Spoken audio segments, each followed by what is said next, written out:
नमस्कार फ्रेंड, आज के इस वीडियो में हम प्रॉफिट एंड लॉस का बोला जाए लाभ हानि का लगभग 9 से 10 क्वेश्चन को शामिल किए हैं। और वह 9 से 10 क्वेश्चन कैसे आया है तो लगभग 200 से 300 क्वेश्चन को सोल्व करने के बाद हम 10 से 12 क्वेश्चन निकालते हैं। उसमें से सेलेक्टेड 9 क्वेश्चन पर प्रॉपर वीडियो हम बना रहे हैं। तो समझ जाइए कि ये जो 9 क्वेश्चन या 10 क्वेश्चन जो भी होगा इस स्लाइड में, तो इस 10 क्वेश्चन को पढ़ लेने से आपको लगभग 200 क्वेश्चन के बराबर ज्ञान प्राप्त होने वाला है। तो सभी का सभी क्वेश्चन क्या है, काफ़ी इंपॉर्टेंट है, मज़ेदार है और सेलेक्टेड है। देखिए पहला क्वेश्चन है कि एक वस्तु को किसी निश्चित मूल्य पर बेचकर एक व्यक्ति 20% का लाभ कमाता है यदि उस वस्तु को 2 गुने कीमत पर बेचता है। समझिएगा, सबसे पहले ये देखिए कि ये जो 20% दिखा रहा है, तो ये 20% को सबसे पहले हम लोग क्या करते हैं, फ्रैक्शन में बदलते हैं। तो बोलिए कि कैसे बदलते हैं, तो देखिए ऐसे बदलते हैं कि 20 लिखिए यहाँ पे और बटे दीजिए। इस परसेंटेज के सिंबल को हटाने के लिए नीचे 100 से भाग कर दिए। ठीक है, परसेंटेज का सिंबल खत्म हो गया। अब इसको कटा दीजिए। बोलिए कटने वाला है तो कटा दीजिए, नहीं तो पूर्णांक में लाइए। तो कटने वाला है, 20 से कटेगा ये 1 बार में, 20 से कटेगा ये 5 बार में। तो ये जो 20/100 का फ्रैक्शन वैल्यू आया 1/5 आया। अच्छा, अब कहीं पर भी आपको इस टाइप से बटे में दिखाई पड़ जाए, परसेंटेज को बदलिएगा तो बटे में बदलिएगा। और बटे में बदलने का ये फायदा है कि नीचे जो वैल्यू आएगा बटे में, वह नीचे वाला सीपी को दिखाएगा, क्रय मूल्य को दिखाएगा। अच्छा, ये ऊपर क्या दिखाएगा, बोलिए ऊपर को देखने से पहले, समझने से पहले हमें क्वेश्चन पढ़ना पड़ता है कि 20% का क्या हो रहा है, लाभ। तो इसका मतलब ये ऊपर वाला यहाँ पे इस क्वेश्चन में लाभ को दिखाएगा। अगर 20% का हानि होता तो ऊपर वाला यहाँ पे क्या दिखाता, बोलिए हानि को दिखाता। लेकिन यहाँ पे क्या है, लाभ, तो ये प्रॉफिट को दिखाएगा। अब कच्चा डायग्राम बनाइए किसका, सीपी का, और प्रॉफिट हो रहा है तो प्रॉफिट का, और सेलिंग प्राइस का। बात समझ पाए तो क्रय मूल्य कितना है, सीपी कितना है, बोलिए सीपी 5 है इस सवाल के अनुसार। प्रॉफिट कितना का है, तो बोलिए प्रॉफिट 1 का है। अच्छा, ये बताइए कोई व्यक्ति 5 रुपया में एक वस्तु को खरीदा और 1 रुपया का लाभ कमाया तो कितना में बेचेगा, बोलिए 6 रुपया में बेचेगा। हम लोग अपना कच्चा चिट्ठा इस टाइप से बना के रख लिए। ठीक है, तो फिर बताया गया है, यहाँ तक क्वेश्चन तो पढ़ लिया, 20% का लाभ कमाता है। फिर बताया गया है यदि वह उस वस्तु को 2 गुने कीमत पर बेचता, मतलब ये 6 रुपया में हम लोग बेचवा दिए। सवाल बता रहा है कि इससे ये जो विक्रय मूल्य है इससे 2 गुना करके बेचता, मतलब 6 का माल इस बार अब कितना में बेचता, बोलिए कि 2 गुना में बेचता, मतलब ये 12 रुपया में बेचता। समझ पाए। अच्छा, 12 में बेचता तो क्या क्रय मूल्य भी घट बढ़ जाता, बोले क्रय मूल्य के बारे में कुछ नहीं बताया गया। इसका मतलब वह खरीदा है अभी भी कितना में, 5 ही में, 5 रुपया में ही। तो बोलिए कि प्रॉफिट कितना रुपया का हो गया, बोलिए कि 5 में खरीदा, इस बार 12 में बिका, तो प्रॉफिट मोटा मोटी देखिए तो 7 5 12 7 रुपये का प्रॉफिट हो गया। तो वही पूछा है कि बताइए कि प्रॉफिट परसेंट अब बताइए कितना होगा। तो प्रॉफिट परसेंट का जो फार्मूला होता है वह होता है प्रॉफिट गुना 100 बटे क्रय मूल्य। तो प्रॉफिट कितना का हो रहा है, बोलिए प्रॉफिट 7 का हो रहा है। लाभ गुना 100, प्रॉफिट परसेंट का फार्मूला क्या है, लाभ परसेंट का फार्मूला लाभ गुना 100 बटे क्रय मूल्य। तो लाभ गुना 100 फार्मूला का और बटे क्रय मूल्य तो 5 है। समझ पाए। तो ये 5 से कट जाए कितना बार में, बोलिए 20 बार में, और 20 सत्ते 40, तो 140% का उसे क्या हो जाएगा, प्रॉफिट। बोलिए कुछ सीखें इस सवाल से। चलिए अब बढ़ते हैं अगले प्रश्न की ओर। और अगला प्रश्न ये रहा आपके स्क्रीन पे, इसको भी देखिए। प्रश्न क्या है कि एक व्यक्ति 5 रुपये में 3 अंडे की दर से कुछ अंडे खरीदता है और 12 रुपये में 5 अंडे की दर से उन्हें बेच देता है, और इस सौदे में उसे 143 रुपये का लाभ होता है। तो उसने कितने अंडे खरीदे थे, समझिएगा, बड़ा अच्छा प्रश्न है। तो इस टाइप के प्रश्न को सोल्व करने के लिए हम लोग क्या करते हैं, एक जगह लिखते हैं रुपया, क्या लिखते हैं, रुपया, और बगल में क्या लिख लेते हैं, संख्या, क्या लिख लेते हैं, संख्या। समझ पाए बात को, बोलिए हाँ। तो रुपया और संख्या, तो सबसे पहले यहाँ पे लिखते हैं सीपी, मतलब खरीदने का क्या अनुपात दिया गया है। फिर बगल में हम लोग क्या करते हैं, इसको बेचवाते हैं कि बेचने का क्या अनुपात देता है, इस टाइप से समझिए। तो बताया गया है कि 5 रुपये में 3 अंडे, तो 5 रुपये में कितना अंडा, बोलिए कि 3 अंडा। 5 रुपये में 3 अंडा क्या करता है, खरीदता है। तो सीपी वाला डिब्बा में घुसाएं इसको। और 12 रुपये में 5 अंडे की दर से उन्हें बेचता है। तो 12 रुपये, तो रुपये को रुपये के जगह पे लिखिए 12 रुपये में 5 अंडा बेचता है। तो बेचने वाला में सेलिंग प्राइस में इसको ढुका दिए। अब देखिए कि जब वो खरीदा है तो 3 पीस खरीदा है और बेचा है तो 12 पीस बेच दिया है। ऐसा संभव है कि 3 पीस आप खरीदें और 12 पीस बेच दिए?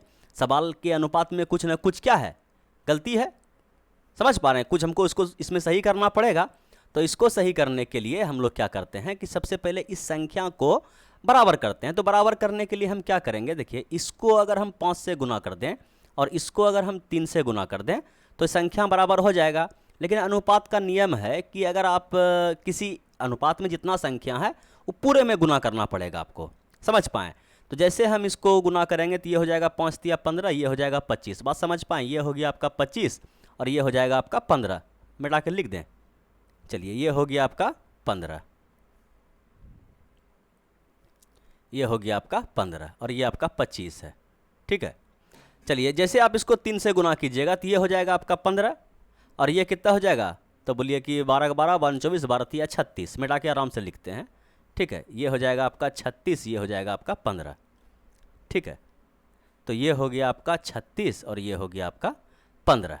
कोई दिक्कत? बोलिए कोई दिक्कत नहीं है, तो बच्चा बुतरू का खेला है। अब देखिए कि अब यहाँ से देखिए, अभी ऐसे ऐसे समझिए कि 25 रुपया में वह कोई वस्तु को 15 वस्तु को खरीदा और 36 रुपया में वह उसी 15 वस्तु को बेच दिया। तो 25 रुपया में खरीदा, 36 रुपया में बेचा, तो उसको प्रॉफिट तो हुआ। प्रॉफिट हुआ ना, कितना? 25 10 35, 11 रुपये का प्रॉफिट हुआ। 11 रुपये का क्या हो गया? प्रॉफिट हुआ। लेकिन सवाल में बताया गया है कि उसे तो 143 रुपये का लाभ हुआ है। तो हम लोग का 11 रुपया सवाल के 143 रुपये के बराबर होगा। समझ पा रहे हैं कि हम लोग जो आंकड़ा बनाए हम लोग का 11 रुपया सवाल का 143 रुपये के बराबर है। तो हम लोग का 1 रुपया तो किससे कटेगा? बोलिए कि 13 का मल्टीपल लग रहा है। हाँ हाँ, 11 13 रुपया। तो हम लोग का 1 रुपया सवाल के 13 रुपया के बराबर है। बस समझ पाएँ? हम लोग का 1 रुपया नहीं है, ये हम लोग का एक अनुपात है। समझ पाएँ? यहाँ पे हम रुपया लिख दिए हैं। समझ पाएँ? इसको रुपया यहाँ पे लिखना गलत हो जाएगा, रुपया इधर है। हम लोग तो अनुपात से खेल रहे हैं ना कि 25 अनुपात 15 अनुपात 36 अनुपात 15 अनुपात। समझ पाएँ? तो हम देख रहे हैं कि 11 अनुपात का इसको प्रॉफिट हुआ। तो 11 अनुपात 143 रुपये को दिखा रहा है, तो 1 अनुपात 13 रुपये को दिखाएगा। तो पूछा गया है कि बताइए उसने कितने अंडे खरीदे। तो कितना अंडा खरीदा है? 15 अनुपात। समझ पाएँ? तो 15 अनुपात का जैसे हम वैल्यू निकाल देंगे तो निकल जाएगा आंसर। तो कितना हो जाएगा? 15 तिया 45 करीब 5, हाथ में बचा कितना? 4, 15 1 15, 15 4 19। समझ पाएँ? 195। ये रुपया नहीं दिखा रहा है। समझ पाएँ कि जब हम अनुपात का वैल्यू निकाल दिए, अगर खुदा न खास्ता आपको अगर डाउट हो तो आप संख्या में रखिए, रुपया में रखिए, फिर निकालिए, वही आएगा। डायरेक्ट वैल्यू आप पुट कीजिए, बिना हाथ पैर गंदा किए आपका आंसर आ जाएगा। ठीक है। कोई दिक्कत तकलीफ परेशानी नहीं होना चाहिए। केवल अनुपात पे अगर हम खेल रहे हैं तो यहाँ बोलिएगा सर ये रुपया को आप अनुपात में कैसे ढुका दिए, रुपया का वैल्यू आना चाहिए। तो कोई दिक्कत नहीं है, आप 25 रुपये का निकाल दीजिए। समझ पाएँ? फिर संख्या से भाग दीजिए कि सेलिंग प्राइस खरीदने का ये, बेचने का ये। लेकिन उतना लोचा लफेड़ा में नहीं पड़ना, आप डायरेक्ट रेशियो में मान रखिए, आपका आंसर आ जाएगा। ठीक है। एक सवाल पे प्रैक्टिस हम करवा दिए, बाकी इस टाइप का सवाल आप खोजिए, डायरेक्ट रखिए। एक बार में आंसर नहीं आएगा तो फिर हमें कमेंट कीजिएगा। ठीक है। और आपको पता है कि हर कमेंट का रिप्लाई आपको देर सवेर मिल ही जाता है। ठीक है। चलिए अब बढ़ते हैं अगले प्रश्न की ओर। और अगला प्रश्न ये रहा आपके स्क्रीन पे। ये प्रश्न क्या है? देखिए प्रश्न है, एक व्यक्ति 50 रुपये प्रति कलम की दर से 50 कलम खरीदता है और वह 40 कलमों को 5% की हानि पर बेच देता है। बचे हुए कलमों को कितने % लाभ पर बेचा जाए कि कुल 10% का लाभ हो जाए। अच्छा ये बताइए, यहाँ पे हम लोग क्या करने वाले हैं? यहाँ पे एलिगेशन लगाने वाले हैं। एलिगेशन कैसे लगाएंगे कि ये समझिए कि इस संख्या को सबसे पहले जो है ना, रुपया को, एक व्यक्ति 50 रुपये की दर से 50 कलम खरीदता है। तो यहाँ पे हम केवल संख्याओं को उठाते हैं कि 50 कलम वह खरीदा और कैसे कैसे बेचा। तो 40 कलम को एक रेट पर बेचा, 40 कलम को एक रेट पर बेचा। तो 40 कलम को एक रेट पर बेचा और कुल मिला के वह 50 कलम खरीदा ही है। 50 कलम वह खरीदा ही है, तो बाकी का बचा उसका 10 कलम। समझ पाएँ? तो ये संख्या का अनुपात हो गया। अच्छा अनुपात में सबसे छोटा संख्या हम रखते हैं, सबसे छोटा मल्टीपल को रखते हैं तो ये देखने में अच्छा लग रहा है, बोले नहीं ये देखने में तो अच्छा नहीं लग रहा, ऐसा कि 10 से कटा दे, 10 का 10, 10 चौके 40, तो ये अनुपात हम लोग का आ गया, समझ पाएँ। तो ये अनुपात आ गया संख्या का, ठीक है। अच्छा ये बताइए कि 5% की हानि पर बेचा, 5% की 40 कलमों को 5% की हानि पर बेचा, ये 5% का हानि को कैसे हम दिखाएंगे एलिगेशन में। तो आपको पता है कि अगर आप कोई वस्तु खरीदते हैं तो क्रयमूल्य 100% हम उसको मानते हैं, क्या मानते हैं 100%। अगर 100% हम पूंजी लगाएं और सामान मेरा बिक जाए और 100% ही वापस आ जाए तो हम बोल देंगे कि नो प्रॉफिट नो लॉस हुआ है, समझ पा रहे हैं। लेकिन वहीं पे अगर 100% हम पूंजी लगाएं, 120% रिकवर हो जाए, सेलिंग प्राइस मेरा 120% हो जाए, तो हम बोलेंगे कि 100% तो हम पूंजी लगाए थे, उसको बाद किए तो 20% जो मेरा एक्स्ट्रा आया वो प्रॉफिट हुआ।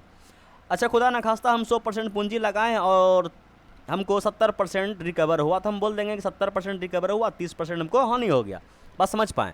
वही बताया गया है कि 40 कलम को जब वह बेचा तो उसे 5% का हानि हो गया। इसका मतलब उसे जो वापस हुआ मात्र 95% ही वापस हुआ। सेलिंग प्राइस कितना निकला तो 95%, इसका मतलब उसे 5% का क्या हुआ, हानि हुआ। फिर बोला गया है कि बाकी जो 10 कलम बचा उसको बताइए कि किस रेट पर बेचे, कितना % पर बेचे कि ओवरऑल उसे 10% का लाभ हो जाए। तो ओवरऑल वाला को एलिगेशन में हम लोग कहाँ रखते हैं, बीच में। और 10% लाभ का वैल्यू आप समझ पा रहे हैं कि 100% अगर पूंजी लगाया होगा तो 10% एक्स्ट्रा यानी 110% यहाँ पे हमको लिखना पड़ेगा। चलिए अब हम एलिगेशन लगा देते हैं, ठीक है, एलिगेशन हम लगा देते हैं। अच्छा एलिगेशन में ये बताइए कि यहाँ पे बड़ा हम छोटा घटाते हैं, मतलब कि ऐसे अगर एक बार आप ऐसे चले हैं तो एलिगेशन में दूसरा बार आपको नीचे चलना पड़ेगा। बात समझ पा रहे हैं कि नहीं समझ पा रहे हैं, चलिए समझ पा रहे हैं। तो बड़ा में छोटा घटाइए कि 110 में 95 चला गया तो हो गया यहाँ पे आपका कितना, 15, समझ पाएँ, ये हो गया आपका 15। अच्छा यहाँ पे इस डब्बा में क्या करें, बोले कुछ नहीं करेंगे। आपको तो पता है कि यहाँ पे जो एलिगेशन में फाइनल वैल्यू जो हम लोग का आता है वह अनुपात में आता है, तो परसेंटेज से परसेंटेज भी कट जाएगा। ये जो कट मर के जो अनुपात आएगा वह अनुपात 4:1 आएगा, जो सवाल में पहले ही ऊपर में दे दिया है, उल्टा पुल्टा सवाल सेट किया है ना। अच्छा ये अनुपात को कहाँ आना चाहिए था, नीचे। जब हम इसको सोल्व करते तब ये अनुपात आता। बात समझ पा रहे हैं कि नहीं समझ पा रहे हैं, सवाल में पहले दे दिया है। तो इस अनुपात को यहाँ से उठा के हम कहाँ लाते हैं, नीचे, कि ये जो है यहाँ पे अनुपात है और ये 4 है और ये 1 है, समझ पाएँ। तो इसका मतलब ये जब कटता यहाँ पर भी जो अनुपात हम लाते हैं, समझ पा रहे हैं कि नहीं समझ पा रहे हैं, जब ये दोनों को हम कटाते हैं परसेंटेज से परसेंटेज साफ, 15 से ये साफ, ठीक है, ये 3 से साफ, तब ये अनुपात मेरा आता, जो अनुपात मेरा पहले ही ऊपर में दिया गया है। अब यहाँ से हम इस डब्बे को फिल करना शुरू करेंगे कि ये 1 अनुपात का मान 15%, 1 अनुपात का मान 15%, तो 4 अनुपात का मान 15 चौके 60%, समझ पाएँ। तो एलिगेशन में नियम है कि एक बार आप इधर से चले हैं तो इधर चलना पड़ेगा ना। तो बताइए कि कितना में 110 घटाइएगा कि 160 आ जाए, बोलिए कि 170 में। 170 में अगर आप 110 घटाइएगा तब ना 60 आएगा, बोलिए हाँ। तो 170 कहने का मतलब क्या, 100% सीपी बाद और 70 जो एक्स्ट्रा हुआ वही ना प्रॉफिट हुआ। यही सवाल में पूछा गया है कि ये एक वाला, समझ पा रहे हैं, समझ पा रहे हैं। चलिए मेरा ऐसा मानना है कि आपको समझ में आ गया होगा, कोई दिक्कत तकलीफ़ परेशानी नहीं हुआ होगा। और इसके बाद भी अगर आपको कोई दिक्कत तकलीफ़ परेशानी रह जाता है, मन में कोई संकोच है, कोई प्रश्न है, तो बिंदास होकर के आप कमेंट कर सकते हैं। देर अंधेर आपका कमेंट का रिप्लाई ज़रूर मिलेगा। चलिए अब हम बढ़ते हैं अगले प्रश्न की ओर। अगला प्रश्न ये रहा आपके स्क्रीन पे, इसको भी देखा जाए। प्रश्न क्या है कि एक बेईमान दुकानदार सामान खरीदते समय 5% लाभ तथा सामान बेचते समय भी 5% लाभ कमाता है, उसका कुल लाभ ज्ञात कीजिए। देखिए हम बेईमान दुकानदार के केस में बताए हैं कि सबसे पहले एक सीपी रखिए और एक एसपी रखिए। जितना भी छोटा वैल्यू है उसको सीपी पे रखिए, जितना ही बड़ा वैल्यू है उसको सेलिंग प्राइस पे रखिए, डिस्काउंट और दिखावा को छोड़ के, ठीक है। डिस्काउंट और दिखावा जैसे है उसको वैसे रखिए, डिस्काउंट और दिखावा को छोड़ के बाकी सब छोटा वैल्यू सीपी पे, सब बड़ा वैल्यू एसपी पे, समझ पाएँ। तो 5% का लाभ, तो 5% का फ्रैक्शन वैल्यू आपको सभी को पता है, कि 5% का फ्रैक्शन वैल्यू निकाल दीजिए। सब ऐसे बच्चा को याद रहता है 5% का फ्रैक्शन वैल्यू क्या होता है। तो 5% का फ्रैक्शन वैल्यू हो गया आपका 1/20, मतलब नीचे हो गया फिर से आपका सीपी और 1 हो गया आपका प्रॉफिट। तो सेलिंग प्राइस कितना, बोलिए कि 20 में खरीदा, 1 लाभ कमाया, तो सेलिंग प्राइस 21 हो जाएगा। बात समझ पा रहे हैं कि नहीं समझ पा रहे हैं। तो 20 का माल कितना में बिका, बोलिए 21 में। तो छोटा वैल्यू क्या हो गया, बोलिए 20। तो 20 को रखिए सीपी पे, बड़ा वैल्यू क्या है 21, सेलिंग प्राइस कितना निकला, क्या लिख रहे हैं हम, तो बड़ा वैल्यू कितना हो गया, बोलिए 21, और 21 को आप यहाँ लिखिए। फिर से 5%, तो फिर से 20-21 का फेरा है, तो छोटा वैल्यू 20 यहाँ पे आएगा, बड़ा वैल्यू 21 यहाँ पे आएगा। ओवरऑल पूछा गया है तो गुना कर दीजिए, 20 गुना 20 400, 400 में सामान खरीदा, 21 गुना 21 441। तो 400 में सामान खरीदा है, 441 में बेचा है, तो प्रॉफिट कितना का हुआ, आप देख रहे हैं कि प्रॉफिट 41 का हुआ। ठीक है, 41 रुपये का प्रॉफिट हुआ। तो लाभ परसेंट पूछा गया है, तो लाभ परसेंट का प्रॉफिट परसेंट का फार्मूला बताए हैं कि प्रॉफिट गुना 100, प्रॉफिट गुना 100 बटे क्रय मूल्य है आपका 400। समझ पा रहे हैं। तो ये 00 से ये 00 कट गया, और 41/4 आप कीजिएगा, अगर इसको 4 से भागा दे 4 ढंग 40 तो कट गया, 1/4 तो 25 न होगा। चलिए अब बढ़ते हैं अगले प्रश्न की ओर, और अगला प्रश्न सेम टू सेम इसी टाइप का है। ये प्रश्न जो है सेम टू सेम पुराने पैटर्न पर है, सेम टू सेम पुराने पैटर्न पर है। आपको कुछ नहीं करना है, सिर्फ क्या करना है, परसेंटेज को तोड़ना है फ्रैक्शन में, और छोटा वैल्यू को सीपी पे रखना है और बड़ा वैल्यू को एसपी पे रखना है, डिस्काउंट दिखावा को छोड़ के, क्योंकि डिस्काउंट दिखावा को हम छोटा बड़ा नहीं करते हैं, जैसे रहता है वैसे छोड़ देते हैं। और अगर आपसे बन जाए तो इसका आंसर हमें नीचे कमेंट बॉक्स में दीजिएगा, ठीक है। चलिए अब हम बढ़ते हैं अगले प्रश्न की ओर, और अगला प्रश्न ये रहा। देखिए टाइप चेंज हो गया, तो इसमें बताया गया है कि एक विक्रेता 25 मीटर कपड़ा बेचकर 5 मीटर कपड़े के विक्रय मूल्य के बराबर लाभ प्राप्त करता है। देखिए यहाँ पे विक्रय मूल्य के बराबर लाभ प्राप्त कर रहा है। एक आध सवाल और होगा इस टाइप का, ठीक है। क्रय मूल्य के बराबर लाभ प्राप्त करता है, क्रय मूल्य के बराबर हानि प्राप्त करता है, बात समझ पाएँ। तो इस टाइप के प्रश्न में ध्यान देने वाला बात क्या है कि यहाँ पे विक्रय मूल्य के बराबर लाभ हो रहा है, बात समझ पाएँ। तो विक्रय मूल्य के बराबर क्या हो रहा है, लाभ हो रहा है, ध्यान रखिएगा। विक्रय मूल्य के बराबर क्या हो रहा है, तो विक्रय मूल्य के बराबर लाभ हो रहा है। तो सबसे पहले आप ये बताइए कि जब लाभ होता है, क्या होता है, लाभ होता है, तो लाभ आप कैसे निकालते हैं। बोलिए कि लाभ हुआ तो सेलिंग प्राइस मतलब विक्रय मूल्य अधिक होगा, और खरीदने वाला कॉस्ट प्राइस जो है कम होगा। अगर विक्रय मूल्य में क्रय मूल्य घटा दे तो लाभ होता है, ठीक है। अच्छा, इसमें तो कोई बड़ा बात नहीं है, लेकिन ध्यान देने वाला बात यह है कि ये जो विक्रय मूल्य के बराबर लाभ हो रहा है ना, विक्रय मूल्य के बराबर जो लाभ हो रहा है, तो यहाँ पे हम प्रत्येक वस्तु का विक्रय मूल्य को 1 रुपया मानेंगे, प्रत्येक वस्तु के विक्रय मूल्य को हम 1 रुपया मानेंगे। तो 5 मीटर कपड़े के विक्रय मूल्य के बराबर लाभ हुआ है, ठीक है। 5 मीटर कपड़े के विक्रय मूल्य के बराबर लाभ हुआ है, और हम प्रत्येक मीटर कपड़े का विक्रय मूल्य को अगर 1 रुपया मान लें, तो 5 मीटर कपड़े का विक्रय मूल्य कितना रुपया, बोलिए कि 5 रुपये के बराबर उसको लाभ हुआ है, क्योंकि 1 मीटर कपड़े का विक्रय मूल्य 1 रुपया। तो 5 मीटर कपड़े का विक्रय मूल्य 5 रुपया, तो 25 मीटर कपड़े का विक्रय मूल्य बोलिए कि 25 रुपया। समझ पाएँ। तो ये जो संख्या था, जो उसको हम किस में बदल दिए, रुपया में बदल दिए। बात समझ पाएँ कि न समझ पाएँ। 2 चीज़ यहाँ फोकस करना है कि लाभ या हानि किसके बराबर हो रहा है। अगर हानि होगा तो यहाँ पे हानि का फॉर्मूला लगाएंगे, ठीक है, उसमें ये उल्टा पुल्टा हो जाएगा, हानि बराबर। बात समझ पा रहे हैं कि ना समझ पा रहे हैं। चलिए इस पर एक सेपरेट वीडियो मेरा बना हुआ है, ठीक है, उस पर आपको एक टाइप का लगभग 5-7 क्वेश्चन हम करवा के प्रैक्टिस के लिए छोड़ दिए हैं, free of cost, no price. चलिए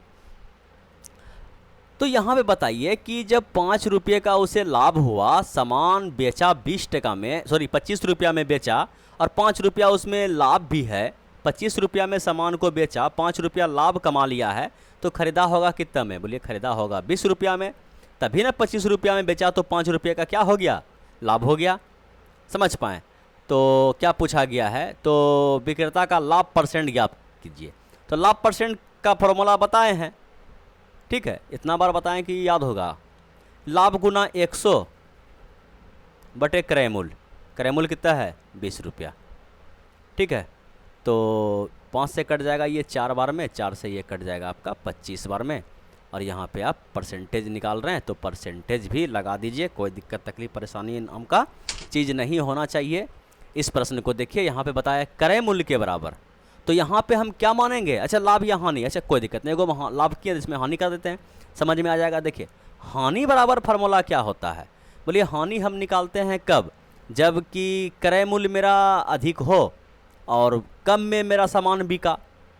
ठीक है, मान के चलिए 70 रुपया में मेरा सामान खरीदे, हम सामान खरीदे 50 में बिका, तो 20 का हानि हुआ, ऐसे निकालते हैं जी। बोले हाँ, और हम ध्यान देने के लिए क्या बताएं कि यहाँ पे क्रय मूल्य के बराबर लाभ या हानि हो रहा है, तो प्रत्येक वस्तु का क्रय मूल्य को ही हम 1 रुपया मान लेते हैं। तो एक सेब का क्रय मूल्य 4 रुपया, एक सेब का क्रय मूल्य 1 रुपया, तो 4 सेब का क्रय मूल्य कितना, 4 सेब के क्रय मूल्य के बराबर हानि हुआ है। एक सेब का क्रय मूल्य 1 रुपया, तो 4 सेब का क्रय मूल्य 4 रुपया। संख्या किसमें बदल रहा है, रुपया में। ठीक है, तो 12 सेब बेचने पर, तो बेचा कितना सेब, बोलिए 12 गो सेब वह बेचा है। ठीक है, 12 सेब को वह बेचा है। ठीक है, तो जब वह 12 सेब बेचा है तो खरीदा होगा कितना सेब, 3 गो कि 5 गो, बोलिए जब वह 12 सेब बेच दिया है, स्वाभाविक सा बात है कि 12 सेब वह खरीदा भी होगा, है कि नहीं, 12 सेब वह खरीदा भी होगा। तो 12 सेब खरीदने में हम जो पहले आपको बता दिए हैं कि यहाँ पे देखा जाएगा लाभ हानि किसके बराबर हो रहा है, क्रय मूल्य के बराबर कि विक्रय मूल्य के बराबर। तो यहाँ पे हम देख रहे हैं क्रय मूल्य के बराबर उसको हानि हो रहा है, तो एक वस्तु का क्रय मूल्य को ही हम 1 रुपया मान लिए हैं। तो 12 सेब वह स्वाभाविक सा बात है कि वह खरीदा होगा, यहाँ पे ये वैल्यू नहीं चिपकाना है, समझ पा रहे हैं, ये रुपया का वैल्यू नहीं चिपकाना है। यहाँ पे ये देखना है कि वह 12 सेब बेचा। सवाल कुछ लॉजिक करके देता है कि आप उठाइए, यहाँ पे आपको दिमाग लगाना है कि 12 सेब वो अगर बेचा तो 12 सेब वो खरीदा भी होगा ना। जब 12 सेब वो खरीदा, एक सेब का क्रय मूल्य को हम 1 रुपया माने हैं, तो 12 सेब का क्रय मूल्य कितना रुपया, बोलिए 12 रुपया। अच्छा यहाँ पे अब सेलिंग प्राइस हमें निकालना पड़ेगा, सेलिंग प्राइस हम निकाल भी देंगे, समझ पाए कि बोलिए कि इसको यहाँ कहाँ न रखे, इसको कहाँ न रखे, तो यही मानने पे डिपेंड करता है। अगर आप यहाँ पे क्रय मूल्य विक्रय मूल्य क्या किसका वैल्यू 1 रुपया माने, अगर ये आप सीख जाते हैं ना, तो फिर जिंदगी भर इस टाइप का प्रश्न जो है ना आपको कभी परेशान नहीं करेगा कि किसको 1 रुपया माने, क्रय मूल्य को 1 रुपया माने कि विक्रय मूल्य को 1 रुपया माने। बात समझ पा रहे हैं। चलिए अब यहाँ पे 12 रुपया में सामान खरीदा है, 4 रुपया का हानि हो गया, तो बोलिए कितना में बिका होगा। अब यहाँ सिंपल सा बात है कि 8 4 12, 8 रुपया में सामान को बेचा होगा। बात समझ पाए, तो इससे हमको कोई मतलब नहीं है, हमको लाभ या हानि परसेंटेज पूछता है हमसे। ठीक है, तो हानि परसेंटेज बराबर क्या होता है, तो हानि गुना 100 बटे क्रय मूल्य, हानि कितना का हुआ 4 का, हानि गुना 100 बटे क्रय मूल्य, क्रय मूल्य ही नीचे काम आता है, इसलिए हम इसको काट दिए कि इससे हमको कोई मतलब नहीं, विक्रय मूल्य से नहीं पूछा है। समझ पाए कि नहीं समझ पाए, तो ये 4 से कट जाएगा आपका 3 बार में, 100 भागा 3 तो 33.1/3, ये 33.333333। बात समझ पाए कि नहीं समझ पाए, बोले हाँ समझ में आ गया। अच्छा एक क्वेश्चन और है ये क्वेश्चन भी काफ़ी शानदार है। ठीक है, ये क्वेश्चन भी क्या है, काफ़ी शानदार है। देखिए प्रश्न क्या है कि 17 गेंद को 720 रुपया में बेचने पर 5 गेंदों के लागत मूल्य समझते हैं, क्रय मूल्य के बराबर हानि होती है, तो प्रति बॉल का लागत मूल्य बताओ। समझ पा रहे कि ना समझ पा रहे हैं, कैसा क्वेश्चन सेट किए हैं, हिला के रख देगा आपको। तो यहाँ पे देखिए रुपया को 1 सेकंड के लिए आप साइड में रखिए रुपया को 1 सेकंड के लिए आप क्या कीजिए कि साइड में रखिए। रुपया से हम लोग को अभी फ़िलहाल कोई लेना देना नहीं है। हम लोग देख रहे हैं कि लागत मूल्य के बराबर क्या हुआ है, उसको हानि हुआ है, लागत मूल्य के बराबर हानि हुआ है, तो हम लोग मान लेते हैं कि प्रत्येक वस्तु का जो सीपी है वह 1 रुपया रहा होगा। अच्छा हानि हो रहा है तो हानि का फार्मूला लगाएंगे कि हानि बराबर क्या होता है, तो क्रय मूल्य में आपका विक्रय मूल्य घटा होगा, मतलब क्रय मूल्य अधिक होगा विक्रय मूल्य कम होगा, तब ना हानि निकलेगा। ठीक है, तो बोला है कि 5 गेंदों के लागत मूल्य के बराबर हानि हुआ, तो 1 गेंद का लागत मूल्य 1 रुपया, तो 5 गेंद का लागत मूल्य 5 रुपया, मतलब ओवरऑल उसे 5 रुपये का हानि हुआ है। हम लोग के अनुसार 5 रुपये का उसको क्या हो गया, हानि हो गया। अच्छा 17 गेंद बेचने पर, अगर वह 17 गेंद बेचा तो वह कितना गेंद खरीदा होगा, 12 गो, बोले नहीं 17 गेंद अगर बेचा तो वह 17 गेंद खरीदा भी होगा। तो 1 गेंद का क्रय मूल्य अगर हम 1 रुपया मान लिए, 17 गेंद का क्रय मूल्य कितना रुपया, बोले 17 रुपया। अच्छा 17 रुपया में कोई सामान को खरीदा है, 5 रुपये का उसे हानि हो गया, तो विक्रय मूल्य निकालना कौन सा बड़ा बात है। लेकिन इसका हमको ज़रूरत पड़ता है, बोलिए अभी ज़रूरत नहीं पड़ता है। विक्रय मूल्य का कहीं परसेंटेज कहीं सवाल अलग तो नहीं है। अच्छा देख लेंगे। तो प्रति बॉल, अच्छा ये बताइए कि 17 गेंद को इतना रुपया में बेचने पर, इतना रुपया में वो बेचा है। अच्छा इसका काम पड़ेगा, अब इसको काटना ऐसे उचित नहीं होगा ना। तो विक्रय मूल्य हम निकालते हैं कि 17 रुपया में कोई सामान को खरीदा, 5 रुपये का उसे घाटा लग गया, तो सामान को वह 12 रुपया में बेचा होगा। समझ पाए कि ना समझ पाए, 12 रुपया में बेचा होगा। तो हम लोग के अनुसार सामान 12 रुपया में बेचा, लेकिन सवाल में बता रहा है कि 12 तुम जप रहा है बाबू, ये 720 रुपया है। तो कोई दिक्कत नहीं, हम लोग का 12 रुपया सवाल के 720 रुपया के बराबर है, तो हम लोग का 1 रुपया बरछक 72 60 रुपया के बराबर है। समझ पाए कि नहीं समझ पाए, बोले हाँ समझ में तो आ गया। तो अब पूछा है प्रति बॉल का लागत। अच्छा एक बॉल का लागत, सॉरी 5 बॉल का लागत 5 रुपया, एक बॉल का लागत 1 रुपया, तो 1 रुपया का वैल्यू 60 रुपया नहीं निकल गया। अरे कुछ समझ में आ रहा है कि नहीं आ रहा है। अगर नहीं समझ में आ रहा है तो लाइक कीजिए, अगर समझ में आ गया तो भी लाइक कीजिए। समझ पाए, और प्रश्न बचा हुआ है नहीं। यही था भैया आज का लास्ट क्वेश्चन। राधे राधे, जय श्री राम।